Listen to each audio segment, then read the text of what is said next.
So basically, if we talk about the transport sector of Pakistan, so we have the road transportation network, we have the transportation of railway, we have transportation through seaways, that is transportation through ships, and we have transportation through airways. If we talk about Yes. transportation through roadways, so basically that includes the motorways and the highways through which goods are being transported from one point to another, from one city to another. So it basically not only it increases trade within the country, domestic trade increases, but also the transportation of other goods or even the transportation of people has become easier just because of this road transportation. So roads we have talked about, we have the highways which are governed by the National Highway Authority, and we have the motorways which are governed by the Motorway Authority. Acha, if we do a comparison, so basically the highways are inferior in quality as compared to the motorways. The motorways are found to be better in quality. The motorways are found to be having more lanes, more speed is allowed, rescue facilities are available, security is there, etc. Mm. Less accidents are there. So those are the advantages of motorways. Road transportation itself, if we talk about, so there are some advantages of road transportation, that why road transportation should be preferred. First of all, road transportation provides easy access to remote areas. As if you talk about the as you talk about Pakistan, for example, the areas in KPK or in Balochistan, those are the remote areas. For access to remote areas, a railway track cannot be built over the northern areas of Pakistan. At that point of time, what you need is road transportation. So for supplying oil or gas to the northern areas of Pakistan, again, you require road transportation. Right. Less accidents are there when it comes to road transportation. It is cheaper and it is faster as well. Up to some extent, it is faster as well. Although road transportation, it is going to create air pollution on a large scale, since the vehicles are going to emit a lot of pollution. Moreover, Mm. road transportation, if we talk about, so goods which are not of bulky nature can easily be transported through road transportation very easily, or bulky goods up to some extent can easily be transported. So 92% passengers are basically using road transportation nowadays, if we talk about Pakistan. If we talk about the motorway projects, so and the highways, so there are the motorway projects as well, such as we have the Multan motorway M4, we have Islamabad to Lahore motorway, we have the Karachi to Hyderabad motorway M9 that has been built, and other projects are there which are available. Also, if we talk about the highway projects, so there are different highway projects as well which have been ongoing, or such as we have a ring road project in Multan and in Lahore as well, which is one famous project of a national highway. Or other national highways are also there which have been operating, but they are inferior in quality again as compared to when it comes to motorways. For road Right. transportation, some of the common problems faced by road transportation are that the roads are no proper roads or no metalled roads are available in rural areas. The people, they usually violate the rules on roads, and there is no proper implementation of roads on in such areas. High corruption is there in the road funds. What happens is that the government allocates the funds for building of the roads, but what happens is that the people, they do corruption and they use inferior material quality while building the roads, which create problems in term at times of rain or at times of a cyclone or somewhat. So the road gets eroded. No proper maintenance is there of the roads, which results in accidents at times. So the road Mm. transportation is having problems in Pakistan which are required to be improved. Then only the road network can gain an edge. What the Right. solutions are, because if a question comes for 6 marks asking you that up to what extent road transportation can be built in Pakistan, so we need to talk about the strategies and we need to talk about the problems. What are the solutions? The solutions are that proper laws should be made, proper check and balance by the government should be there, specifically in the agricultural areas. Metalled roads should be there, so that the people can transport the agricultural products, or even the industries can transport the goods to the market. Heavy fines should be imposed upon the violators. Whosoever is violating something, he should be charged with a heavy fine, so that the people should not be violating such stuff. Moreover, proper check and balance should be there, that no any kind of corruption should be done when it comes to building of roads or maintenance of roads. No compromise should be made on it. Proper traffic rules should be there implemented, so that no accidents occur. Proper rescue facilities on the road should be there. If any kind of accident occurs, then how things are going to be rescued. The next best option when it comes to land transportation that we have in Pakistan is railways. If we talk about railway, so nowadays railway has been facing a lot of issues in Pakistan, and that is because no proper railway tracks are available. There is a shortage of railway tracks in Pakistan primarily. Secondly, the railway carriages are of obsolete quality. Majority of the railway carriages have turned obsolete, and they are of no use anymore. There is a shortage of railway engines as well. There is a shortage of funds as well. No proper platforms or waiting areas are available for the passengers. No proper health and sanitation facilities are available when it comes to railways in Pakistan. Although if we talk about the advantages, so railway is something cheap, a cheap way of transporting. If we talk about, so that is railway.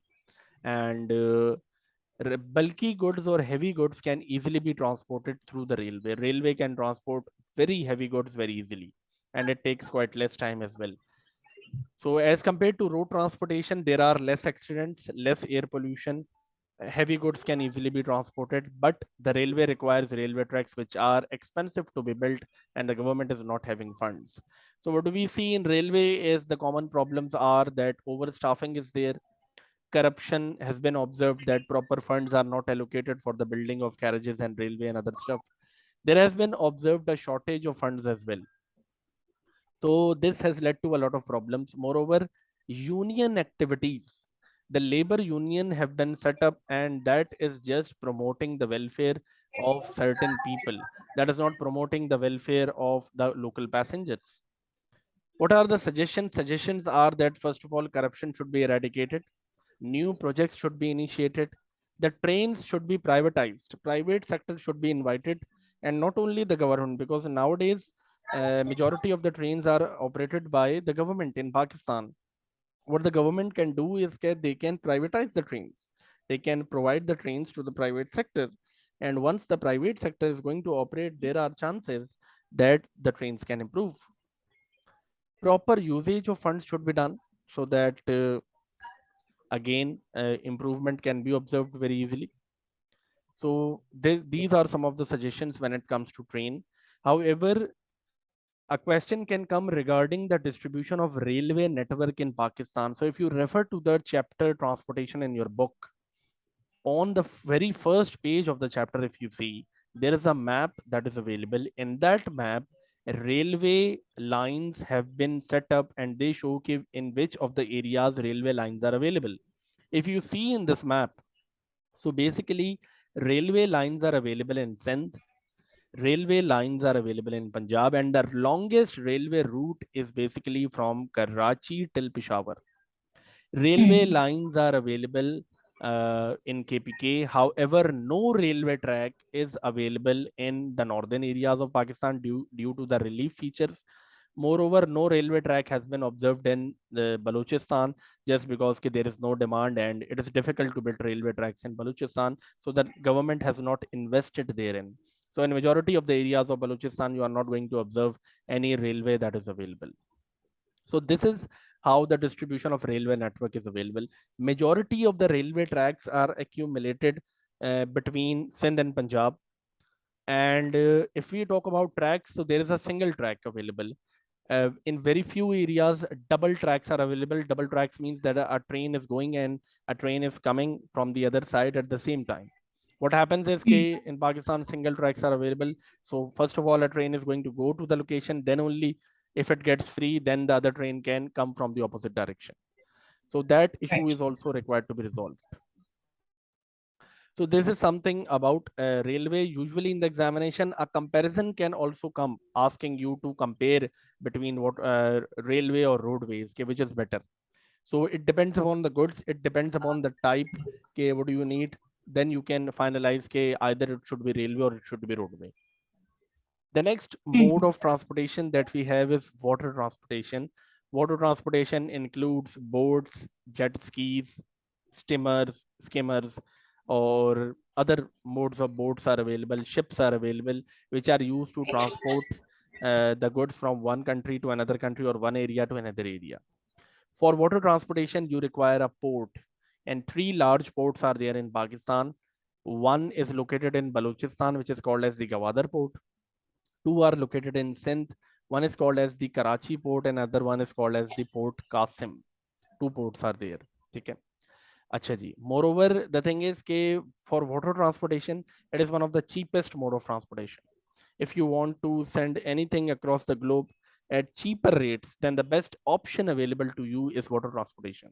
Very easily, you can send your goods from one place to another without any hassle, without any issue. But the thing is water transportation, it can even carry bulky goods, and goods, very, very heavy goods, can easily be carried through water transportation. Very easily. It can even carry an aeroplane from one place to another. Not an issue for water transportation. So huge a ship is basically. But Yeah. the thing is that water transportation, it is quite slow. It is gonna take for about 60 days or maybe 90 days just to travel from China to Pakistan. It's gonna take so much time. So it is slow. It is risky as the pirates can be there. Also, the leakages of oil from the ship creates water pollution as well. So these are some of the issues when it comes to uh, the water transportation. So when I was talking about the ports, so we have a port here in Gwadar actually at this point, and we are having two ports in Sindh. One is the Karachi port located here, and other one is Port Qasim located just adjacent to the Karachi port. Three ports are there. Smaller ports are which are basically used for fishing are Ormara, Jiwani, and Pasni. But they are small ports. The large ports are Karachi port, Port Qasim, and Gwadar port. The authority that is responsible for the administration of the port of Karachi is called as Karachi Port Terminal, and that is basically controlling all this stuff. It can talking about the port of Karachi. So basically, it comprises of a number of multi-purpose berths. What is a berth? Berth is basically the parking area of a ship. So a lot of ships can be harbored on the port. That is an advantage of the Karachi port. Karachi port is also having container terminals for uh, unloading and loading the containers onto the ships. Moreover, this Karachi port is divided into two wharves. Wharves means two parts are there specifically, so easily the goods can be divided. The next port that we have is Port Qasim, which is governed by Port Qasim Authority. A lot of cargo is being handled by the Port Qasim as well. The Port Qasim primarily facilitates the iron and steel industry of Pakistan in bringing in the raw material and sending or exporting the goods. And the third port that we have is Gwadar port. Gwadar port has provided the area Gwadar or the adjoining areas of Balochistan with a lot of economic opportunities. It has generated employment in the area, and it has generated economic development in the area. Infrastructure facilities have been made available in the area. The fishing industry have established just because of the Gwadar port. The Gwadar port was built in collaboration with China, and it was built in two phases. And Yeah, I'm documentary. even the Gwadar port has been built to reduce the burden on the other two ports, because the burden of this goods loading and unloading has been increasing. So in order to reduce the burden, the Gwadar port has been started. So there was an agreement with China, and finally the port was built, and that is providing a lot of benefits. The organization responsible for managing the ships all across Pakistan is called as Pakistan National Shipping Corporation, which is responsible for looking after the ships in Pakistan, that how much of the ships are coming and how much of the ships are leaving Pakistan. They are basically responsible for the transportation of oil, bringing in oil. This organization is also responsible for buying more ships, adding to the current fleet. So all of these things are being done by the Pakistan National Shipping Corporation. Mm.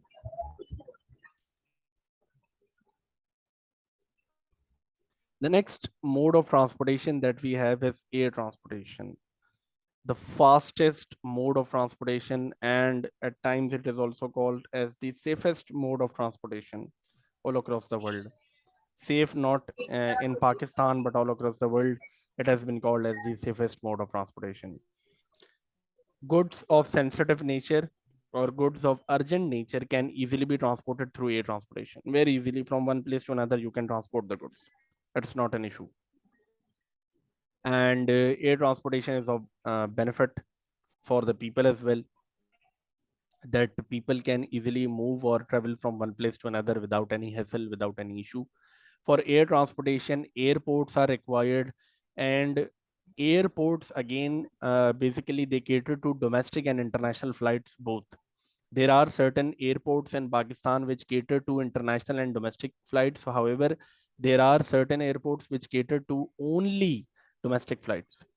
International airports include the Peshawar Airport, the Karachi Airport, Lahore Airport, Sialkot Airport, and we have Islamabad Airport. These are the airports which provide the access of international flights. If you are coming from some other country, then you can easily land on the Lahore Airport, on the Karachi Airport. Gwadar Airport has now also become an international airport, and the Peshawar Airport. So these are the this is something about the airports. Islamabad International Airport, Allama Iqbal International Airport is the Lahore Airport actually. Jinnah International Airport is basically the Karachi Airport. We have the Sialkot International Airport as well. So if we see the map of Pakistan, here at this point we have an international airport in Gwadar. In Karachi, we are having an international airport. In Multan as well, Lahore, Sialkot, in Islamabad, and in Peshawar. All these are the international airports. International flights can land herein, so we need to increase the size of the airport and we need to improve the infrastructure facilities so that more flights can easily land onto the airports. Moreover, the thing which is related to the airports is that if you need to go to India at this point, then the best available option is that you need to travel through Lahore Airport, Multan Airport. That is the best option. If you need to go to Afghanistan, then the Quetta Airport, Gwadar Airport, or the Peshawar Airport are the best options.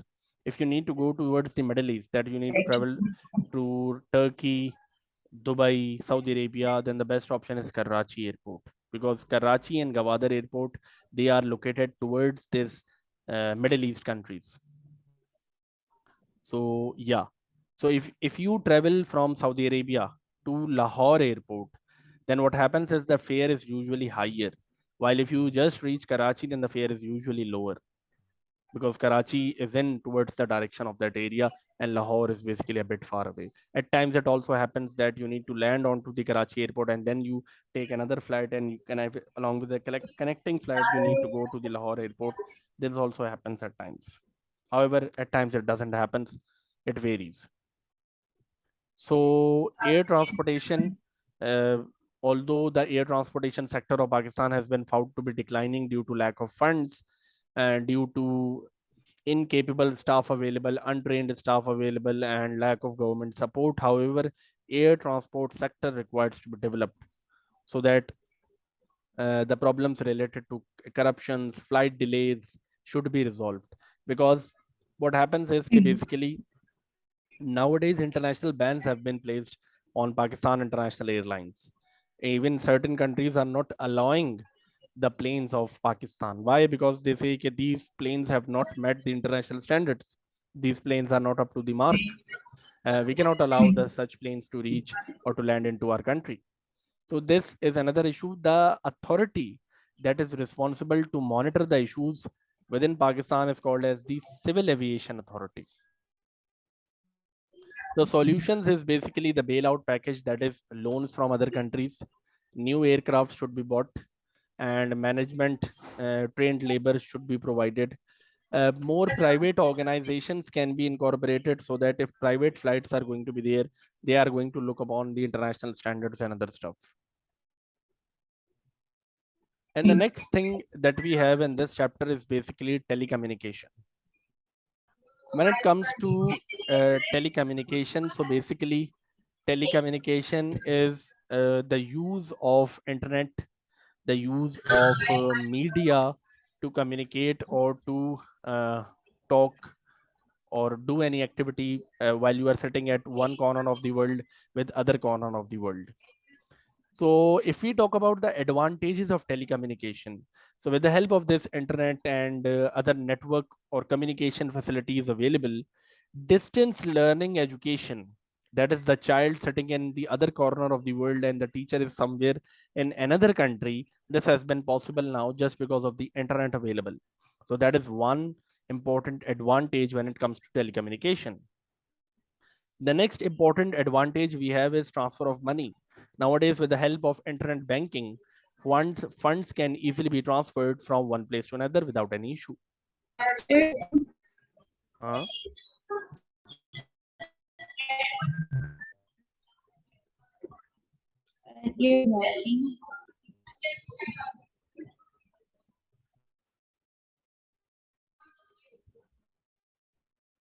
So basically, funds can easily be transferred from one person to another or from one place to another without any hassle, without any issue, because of the internet available nowadays. Communication has become effective, better. People sitting in one corner of the world can easily communicate with any other person without any issue. E-commerce activities. Right. Yeah. If we talk about e-commerce, means selling your goods online. E-commerce activities have also been possible just because of this telecommunication that is available nowadays. Better advertisement of goods is also an option actually. So better advertisement of goods can now be possible on the internet. You can advertise your goods and you can sell your goods very easily all across the world. Access to better markets. Now the industries, because of this e-commerce, selling your goods online, they can sell their goods all across the world. So it means that more new markets are going to be explored and they are going to sell their goods to more and better places. Improved methods of production. Yeah, the methods of production are going to be improving, and because of technology that is available, because of the internet, we are able to know which technology is available in which area, which method of production is the best method of production. We can get that method of production and we can improve our production process. So yes, with the help of internet, the knowledge is increasing, the methods of production are improving as well. The next option that we have is cheaper imports. Yes, the imports have become cheaper. For example, a product that is expensive.